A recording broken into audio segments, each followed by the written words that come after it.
and it's whirring. Hello, everybody. I'm delighted today to be hosting this session on a subject that I feel is really important, both from a personal point of view and also from an employer's point of view, to understanding the impact of autoimmune conditions. And I'm joined by these two lovely ladies. I'll let them introduce themselves, but Sadé is a senior policy officer for NRAS, National Rheumatoid Arthritis Society, hence NRAS, a bit of a mouthful, the whole lot, and by my esteemed colleague, experienced coach, volunteer at NRAS, and also somebody affected by the an autoimmune condition. So, Gill, do you want to do a quick intro? Yeah, hi. And as mentioned, I'm an executive coach and facilitator and have been so for many years. Was diagnosed with an autoimmune condition about 3.5 years ago. My father had an autoimmune condition, although it was a different one. And my husband also has an autoimmune condition. So I've seen different conditions and I've seen the differences and the similarities. Brilliant. And Sadé, quick intro from you. Hi, as Alyson said, my name's Sadé. I'm the Senior Policy Officer at NRAS. I also have an autoimmune condition that affects me, and so I feel I'm well placed to talk about employment and autoimmune conditions. Brilliant. So let's start with that very question, Sadé. So can you define an autoimmune condition? What does it mean? I think it's a great place to start this conversation. Yeah, so an autoimmune condition is where your body's immune system is attacking your own tissue rather than helping fight off infection. So in conditions such as rheumatoid arthritis, your immune system is attacking the lining of your joint, which can create inflammation and then joint damage. There's lots of common autoimmune conditions, such as psoriasis, lupus, type 1 diabetes, multiple sclerosis, inflammatory bowel disease. It can affect a whole range of things. Many of these conditions are systemic. So whilst rheumatoid arthritis affects the joints predominantly, it can also affect your eyes and your lungs and your heart and other symptoms as well. And then when somebody gets an autoimmune condition, they are sometimes quite likely to acquire more of them. That's interesting.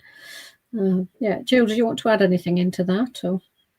Yeah, I'd like to say that. And often you're not textbook case. I think that's the other thing, because of this systemic approach, and that can actually mask the condition for, I guess, the average GP.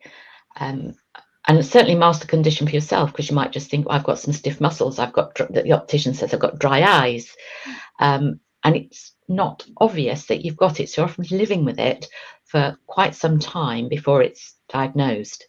And it may be, actually, I'll just add to that, it's not until it gets really serious that you get the diagnosis. So with something like Churg-Strauss vasculitis, or any form of vasculitis, which is a sort of extreme version of many autoimmune conditions, it won't be until your hands stop working or your feet don't work properly, in which case you're then actually admitted to hospital as an emergency case. We talked about this when we were having a conversation prior to this session, and I know from your own personal experience, Gill, that getting a diagnosis was key to you being able to move forward. So do you want to share in terms of your experience, how you went about that? Because I know it wasn't just through the doctor, it was through other health professionals as well that supported that diagnosis. Yeah, and I think because mine were non-typical, so rather than having joint pain, I had a lot of muscular problems, and it was like whack-a-mole. So it would be the left shoulder that would sort that out, then it'd be the right shoulder, but in a different place. And it went on like this. Then it would be, I don't know, the hip area, then it'd be the knee area, and then I got a tendinopathy, Achilles tendinopathy, i.e. Achilles injury or seemingly an injury that wouldn't heal. But when I went to the GP, they are general practitioners, and my experience is there is a bit of a void when it comes to anything which is musculoskeletal when you go to the GP. Because I'm a bit stroppy at times, and I think sometimes you need to be, when I was told, firstly, at your age, you should expect a few aches and pains. Second time I went, yeah, it's osteoarthritis. This was literally it. It'll be worse in the winter, better in the summer. That was it. No websites to look at, no advice or anything. And it was keeping me awake at night. By this time, it was in my hands, and it was joint by this time. So I thought, this is ridiculous. I'm awake at night. So I rang up. I'd been seeing a physio for all the other various aches and pains, which seemed like they were muscular, and actually asked for a hand and wrist specialist. Got there. It took her about 5 minutes. And she said, I'm going to write to your GP telling them you need to be tested for rheumatoid arthritis, because she'd also asked me questions like, do you suffer from hay fever? And I also told her about mirror image. And they said, and do you have any food intolerances? Which I do. And these are all symptoms, it all stacks up, where you've got hay fever, which is another autoimmune condition. Food intolerance is an autoimmune condition. So she was picking up lots and lots of clues along with where it was affecting me. And so she wrote a very in-depth letter, of which I understood barely a word, from rather, dear doctor, and yours sincerely at the bottom, asking for me to be tested for rheumatoid arthritis. And then it went on from there, which they did. And so that's how I got my diagnosis. So it was a particular physio. And with my husband, actually, it was the optician. So this is where we're talking about using other clinicians with a specialist knowledge. And I'm sure that a podiatrist could have spotted some of it as well. Or it might have been a chiropractor. So you don't always depend on your GP that has very general knowledge, but very little specific knowledge, especially when it comes to musculoskeletal issues. But you can use all these other clinicians, and when they write a letter, the GP recognise it comes from another clinician they have a lot of respect for. Secondly, it's a specialist clinician, and they will generally act on it. Oh, no, brilliant. I know you also told me the story in the past about how your dentist can tell you what's going on, because often they can see a lot more than you would think they would. And actually optician, because of course it's 75% about your general health they can tell through looking through your eyes. And they had spotted dry eye before, but that was the only thing they'd seen. And I hadn't joined this up because it was so months apart. The dentist at some time had spotted inflammation in the mouth and said, well, you need to come back for another hygienist appointment, because otherwise we're going to have to write a letter to your GP, because you could be suffering from heart disease or a potential stroke.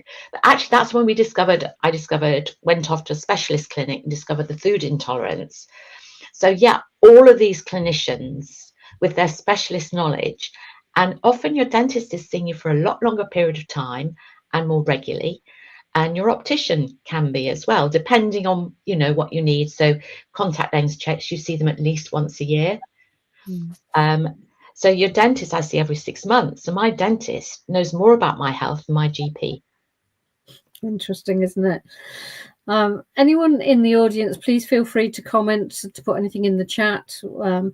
Just to caveat that we are not experts in the field, but we can signpost to some sites as well. I'm going to talk. Sorry, Sadé, was there anything you wanted to bring into the diagnosis piece? Because I was going to move on to the next one. I was just going to say, from an employer's perspective, as Gill said, because it's systemic and often it's lying there for many months or years. It's just understanding that employees can have lots of effects along a long period of time before they get their official diagnosis.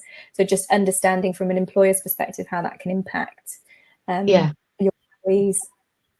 And I think if it's an employer that actually has private healthcare, it may be even just supporting the employee to use that private healthcare. And actually, if they made it employer instigated, sometimes that would just really, really help.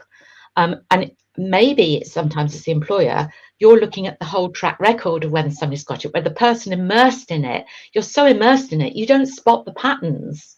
Because I would say that was myself. And I'm normally really good at spotting patterns, but because it was me, I didn't spot the patterns because I was just dealing with it.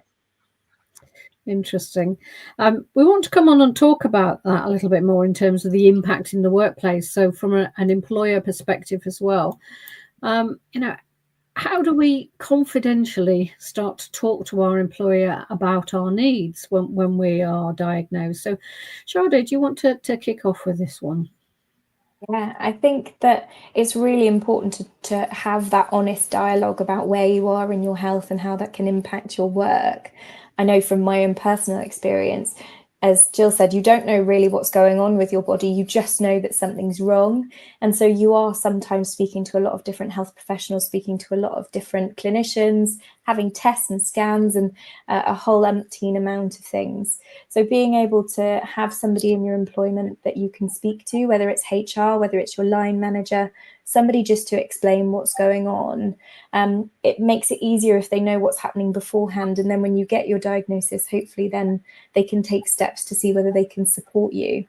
I think we're in a much better place in employment now with the legislation that's come in around flexible working. We've got the Equality Act for disabilities. So all of those things together, I think, are really good progress to protecting people in the workplace. So I think there are a lot of steps that have been done, but it is having that one person in your team or in your management that you can go to speak about these things. Yeah, so it's interesting. Liz has put a comment in the chat about how do you create a genuinely supportive culture for people living with autoimmune. You know, it's not just about the policies. It's not just about, you know, how do we, what do we say we do? How do you actually do that? And maybe even to an extent, what sort of reasonable adjustments would you need to make? I think at a starting point, it's understanding what some of these conditions might look like for people. So the conversations that Gill and I are having about how it can affect your whole body, how you can really be impacted, but also understanding things like hospital appointments and scans.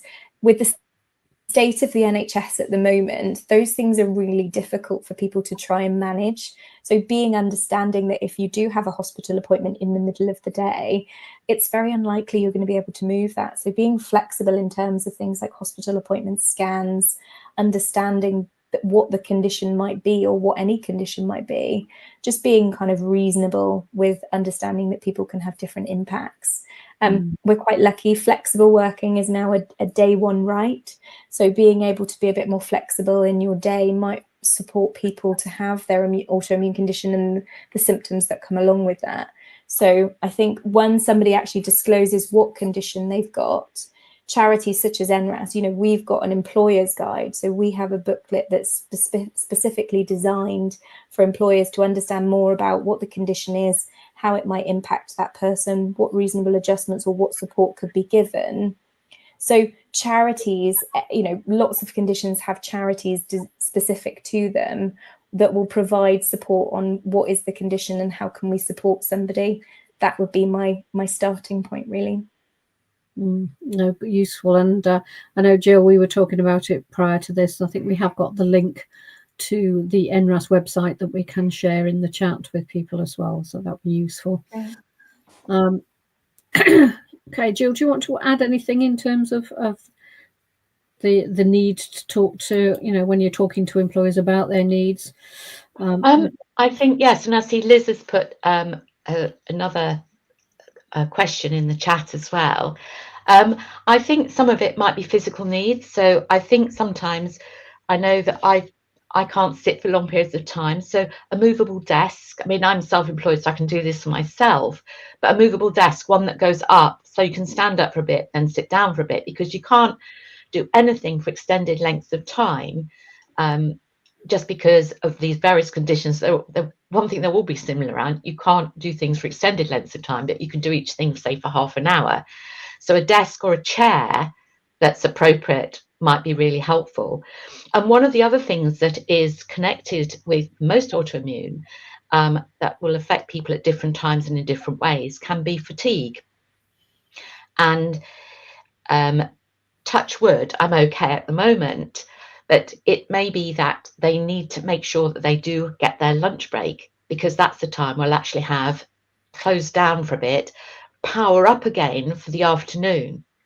And I often find around that time I need to do repowering, you know, plug my battery in, so to speak, and be absolutely quiet, and maybe do some mindful meditation That way, and it can just be half an hour, I'm actually up, raring to go.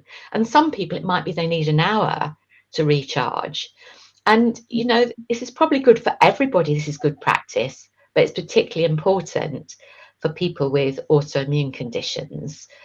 So it's finding out, and also it doesn't always happen. It's not always the same all of the time, because they are so capricious, these conditions. And it's like whack-a-mole.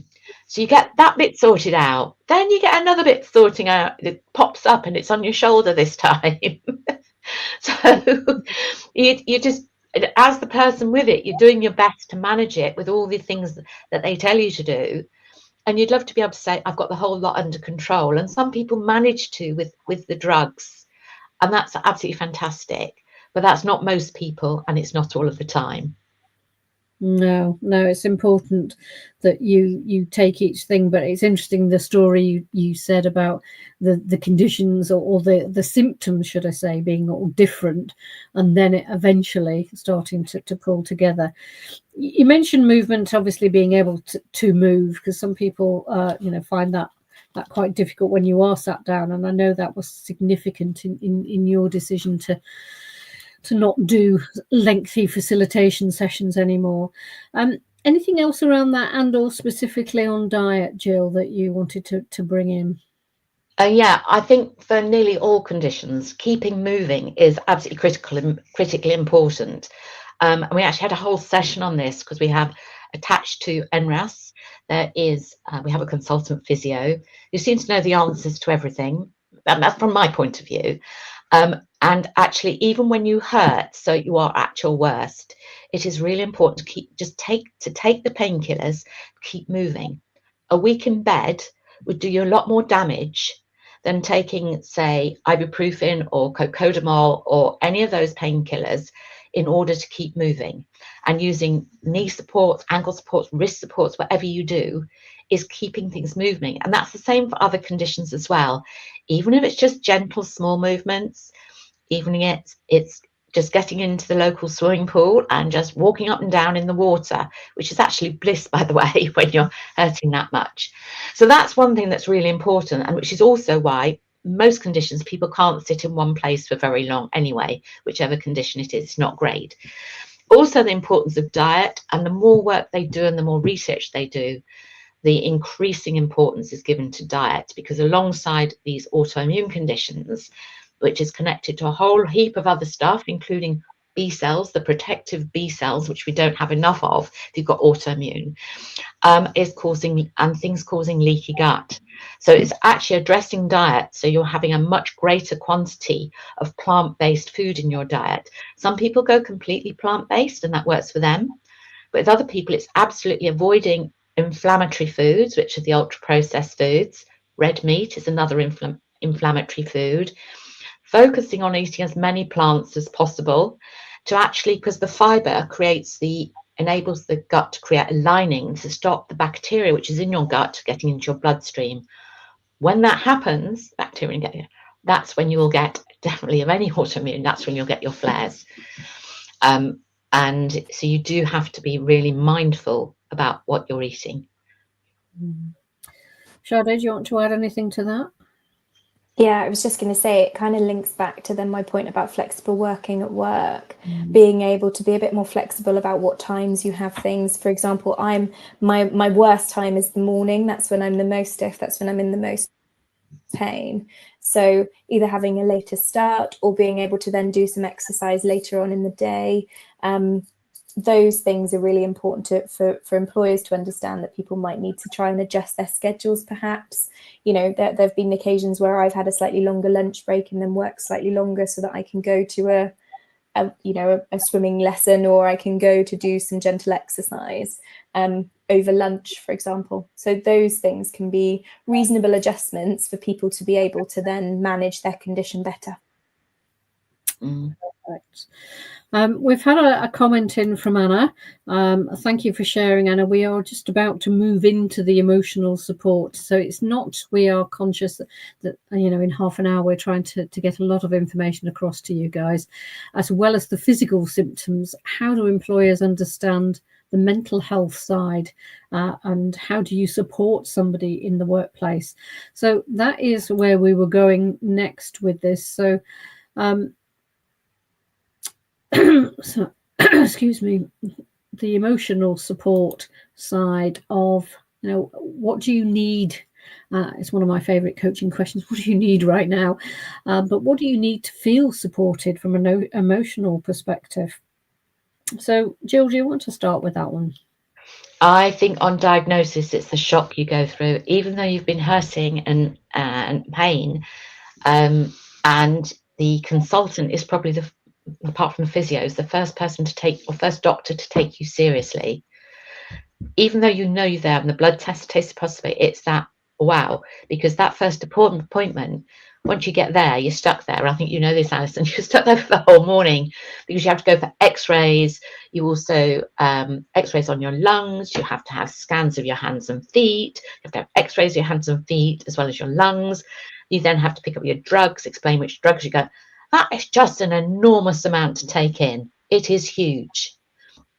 And to actually then work out what the drugs are like, will the drugs work, and not being sure if the drugs are going to work. And if they do work, are they going to make you feel ill? Will they make you feel ill when you take them, or will you make you feel ill with cumulative effects? It's just enormous. So at the beginning, there's lots to be aware of as an employer about this is going on. And actually perhaps just looking at the work and making adjustments for that period of time until the drugs can start to work, hopefully well, and actually learning how you have to live your life. Because if these things, if you're very lucky, you could take some drugs and it's wonderful.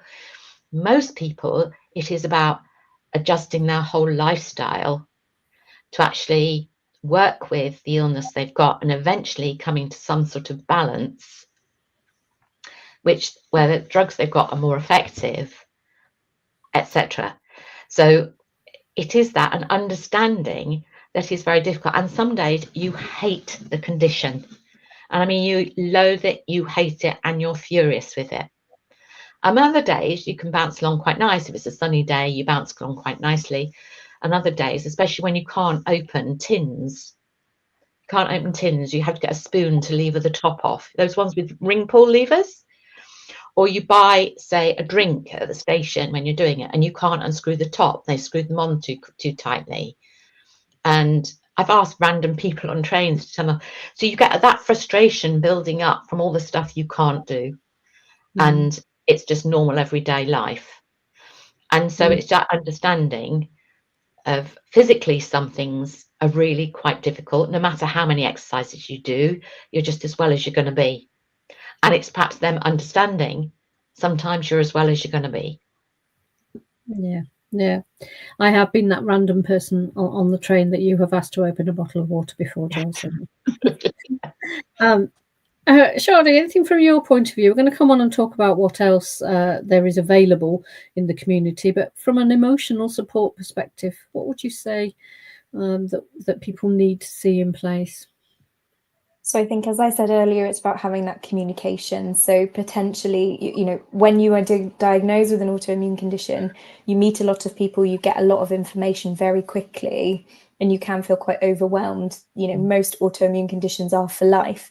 So as Gill said, you have to get over that kind of period of, right, okay, this is what my life is going to look like. So from an employer's perspective, having to explain to another person can sometimes feel like quite a burden to the individual.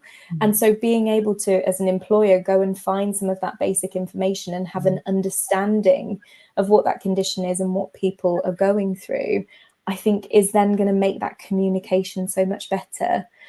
We spoke previously about a lot of companies now have mental health first aiders, which I think is a fantastic scheme to be able for people to explain what they're going through, because whilst it is, a systemic thing, these autoimmune conditions largely impact your body, they will affect your mental health, they will affect how you feel.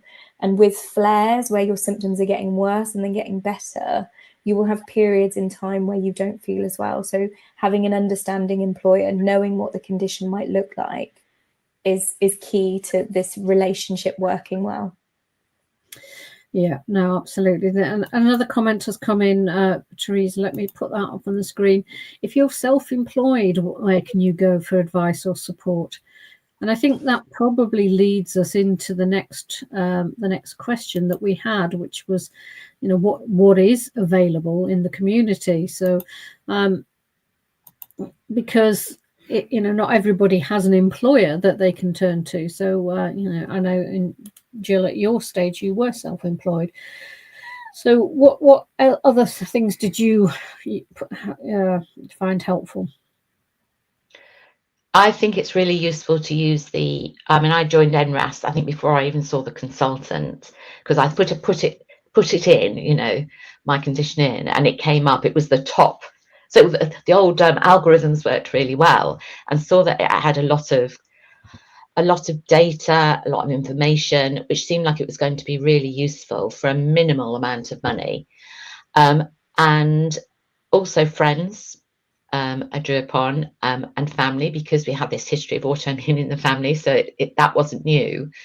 And also the exercise studio I went to, because they'd been with me on the journey of, it's this shoulder this week, no, it's the other shoulder, yeah, well, it's now my ankle's not working, and all the rest of it. And so they'd been with me on the journey. I was able to carry on there, and that in itself, it was my community, it's like my little tribe around me. And I would say it's friends and colleagues, all of whom were really understanding, and also members of the family, because we have got these conditions in the family, although albeit different ones. We have the selection, licorice all sorts. Mm-hmm. You mentioned studio there. In particular, I know that you do a variety of exercise. Do you want to just share anything that you found useful? Is it yoga, or is it Pilates? Is it all of the above? I think probably it's all of the above. It's the one you like best. So the yoga, although when I had an ankle problem, of course that was hard, or at the moment it's the wrist. So being able to work with a class where they can adapt things for you. So yoga, Pilates, reformer Pilates, or other things. And also, if you are flaring up, to rein it back in. Keep on doing it, but keep on moving. But you just don't do it as intensely. Well, you can't anyway. But it's just to do a much gentler version of it. Whatever your preferred one is, it's just, and also to keep walking, I think, if you can. And also get in a swimming pool. I mean, that's just wonderful, because it's weightless as well. Any other links or sites, Sadé, from your point of view? So we'll share the link to NRAS, but is there anywhere else that you are aware of? So there's lots of, as I said, each specific condition is likely to have their own condition-specific charity who can offer a wealth of support. You can also look at getting referrals to your GP. I know they do lots of like voluntary stuff. They can host groups. Your hospital might have things. So that's really important as well, is finding that community where, as Gill said, you can kind of have similar thoughts, similar feelings. You can express how you're doing that day. I found that my family, bless them, had to deal with a lot when I was going through diagnosis and all the challenges I went through. So having somebody separate to speak to. There's other charities that do talking services where you can just speak to people, sometimes with similar conditions, sometimes not. So you can just express how you're feeling mentally and how your well-being is. So yeah, there's definitely some that we can recommend. Brilliant. I've just shared the NRAS link in the chat as well. Brilliant, ladies. The half an hour always flies. So I'm going to ask you to finish with your kind of top tips. What's been important for you personally? Gill, do you want to start with that one? I think for me personally, as the top tip has probably been the diet and the exercise, but also for me, it's been finding that support with the people I work with when I'm looking at the employment sense, and them knowing about it and working with me so that I can continue. Brilliant, thank you. And Sadé, your top tip? My top tip, my top word is going to be education. Education for yourself, understanding what your condition is, how it impacts you. It's all different for different people, but education. And then for employers, educate yourself on what that condition might be for that person, so you understand what your employer is going through. That education and understanding leads to that empathy, and then you can work with people. You know, we are key people who are very good at our jobs, and so you don't want to lose us. So protect those employers as much as you can. Perfect, thank you. Comment from Ollie: congratulations, a great subject. I totally agree with that. We are going to be doing a follow-up session, so excuse me, coughing. So in September, when it is National Rheumatoid Arthritis Week, at some point look out for another follow-up podcast session that will be held live as well, talking specifically about rheumatoid arthritis. So thank you to my guests. Thank you very much for the session today, and for everybody listening, I hope you found it useful. Thanks very much. Bye-bye.